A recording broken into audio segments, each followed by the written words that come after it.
Hello everyone, ये है गेहूं के आटे से बनी हुई नमक पारे जिसमें मैदा तो बिल्कुल भी नहीं है और ना ही इसमें कोई अनहेल्दी चीज़ है। आप ट्रैवल कर रहे हो या घर पर हो, आप इसे किसी भी चीज़ के लिए बना सकते हैं क्योंकि ये जब आपको बहुत थोड़ी मोड़ी भूख लगती है, कुछ खाने का मन होता है तो उस टाइम पर आप जब आप इसे खाते हैं तो आपकी भूख ये बिल्कुल मिटा देता है। तो आपको बस इसे घर पर बना करके 1 महीने तक के लिए भी स्टोर करके रख सकते हैं। ट्रैवल के लिए जा रहे हैं तो आप इसे लेकर के जा सकते हैं, ये बिल्कुल भी ख़राब नहीं होती।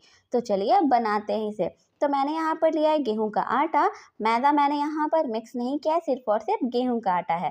इसके बाद मैंने यहाँ पर अजवाइन, मंगरेल और साथ ही नमक स्वाद के अनुसार ले लिया है। इसके बाद आप इसे हल्का सा मिक्स कर लीजिए।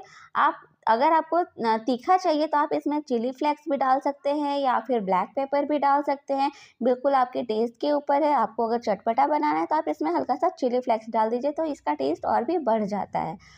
मिक्स कर लेने के बाद यहाँ पर आपको तेल या घी जो भी आपको चाहिए वो डाल लीजिए। थोड़ी सी ज़्यादा मात्रा में डालनी है आपको ताकि ये थोड़े करारे बने, हार्ड ना बने। तो तेल डाल लेने के बाद आपको इसे बहुत अच्छे से मिक्स कर लेना है। थोड़ा टाइम देना है आपको इसके लिए, 5 से 8 मिनट टाइम दीजिए क्योंकि जितने अच्छे से मिक्स करते हैं उतने ज़्यादा ये क्रंची बनते हैं। तो ये देखिए, आप इसे इस तरीके से चेक कर सकते हैं। अगर ये मुट्ठी में बंद हो गई तो तेल बिल्कुल परफेक्ट है। अगर बंद नहीं हुई तो आप इसको इसमें वापस से घी या तेल जो भी आप डाल रहे हैं वो वापस से डाल करके मिक्स कर लीजिए। इसके बाद यहाँ पर थोड़ा थोड़ा पानी डाल करके आटा तैयार कर लीजिए जैसा रोटी के लिए तैयार करते हैं। लेकिन बहुत ज़्यादा गीला नहीं, बहुत ज़्यादा टाइट नहीं। गीला कर देंगे तो आपकी जो नमक पारे बनेंगे वो बिल्कुल सॉफ्ट सॉफ्ट बनेंगे, ज़्यादा क्रंची नहीं बनते। और हार्ड अगर हो जाएगा आटा तो यहाँ पर आपको बेलने में प्रॉब्लम होगी।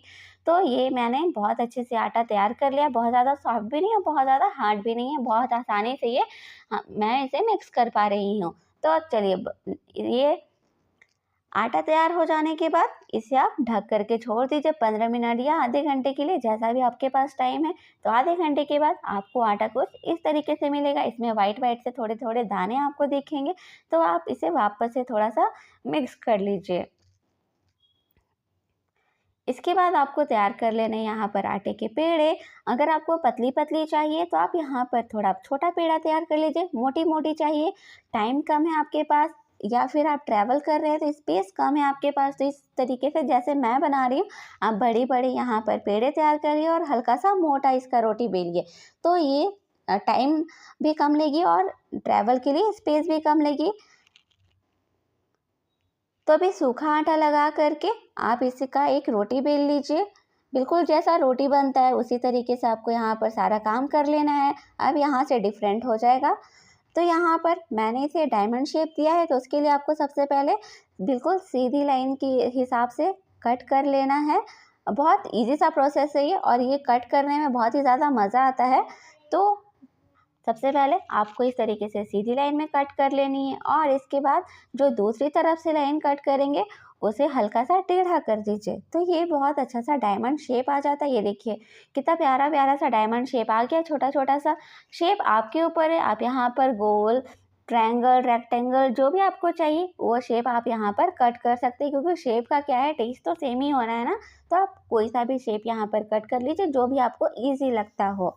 तो मैंने यहाँ पर इस तरीके से सारे डायमंड शेप कट कर लिए। जितने भी मैंने आटे तैयार किए उन सबको मैंने डायमंड शेप में ही कट कर लिया था। तो ये कट हो चुके हैं। इसे आप दूसरे प्लेट में निकालिए और वापस से दूसरा पेड़ा ले करके वापस इसी तरीके से बेल करके कट कर लीजिए। तो है ना बहुत ही आसान सा प्रोसेस ये। इसके बाद तो कुछ मेहनत ही नहीं करना, बस थोड़ा सा टाइम देना है और ये नमक पारे बन करके तैयार हो जाएंगे। तो यहाँ पर मैंने ये छोटे छोटे से नमक पारे भी तैयार कर लिए जिसे मैंने सूप में डाल करके पीने के लिए बनाए हैं। क्योंकि सूप में आप इसे डाल करके पीते हैं ना तो ये और भी सूप जो है वो बहुत ज़्यादा टेस्टी हो जाता है। तो ये बड़े वाले नॉर्मल खाने के लिए और छोटे वाले सूप के लिए। तो चलिए अभी मैं आपको दोनों फ्राई करके दिखाती हूँ। तो अभी चाहिए आपको कढ़ाई और इसमें चाहिए आपको तेल।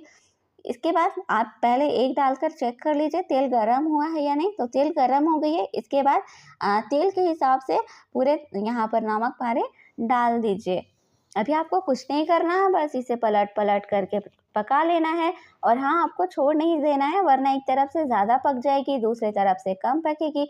तो आप इसे थोड़ी-थोड़ी देर में चलाते रहें ताकि दोनों तरफ से बिल्कुल बराबर-बराबर से ये पक जाए। तो जितना भी तेल है उस हिसाब से आप यहाँ पर डालिए और इस तरीके से मिक्स करते हुए आप बहुत अच्छे से इसे पका लीजिए। और गैस का फ्लेम है आपको यहाँ पर लो नहीं रखना है, लो से हल्का ज़्यादा रखना है। लो से हल्का ज़्यादा पर आप इसे पकाते हैं ना, तो ये बहुत अच्छे से पक भी जाते हैं और बहुत अच्छे से क्रंची भी हो जाते हैं। और लो पर पकाने से थोड़ा आपको टाइम भी ज़्यादा लगेगा और ये बहुत अच्छे से क्रंची भी नहीं होते हैं। तो बहुत ज़्यादा लो पर भी नहीं और हाई पर भी नहीं, आपको अपने हिसाब से यहाँ पर गैस का फ्लेम रखना है और इसे पकाना है। तो ये देखिए धीरे धीरे इसका कलर चेंज हो गया और मैंने दूसरे बर्तन में टिश्यू पेपर रखा है ताकि एक्स्ट्रा ऑयल यहाँ पर निकल जाए। तो ये नमक पारे बहुत अच्छे से फ्राई हो चुके हैं, बहुत अच्छे से पक चुके हैं। इसे निकाल लेंगे इस तरीके से तेल से बाहर।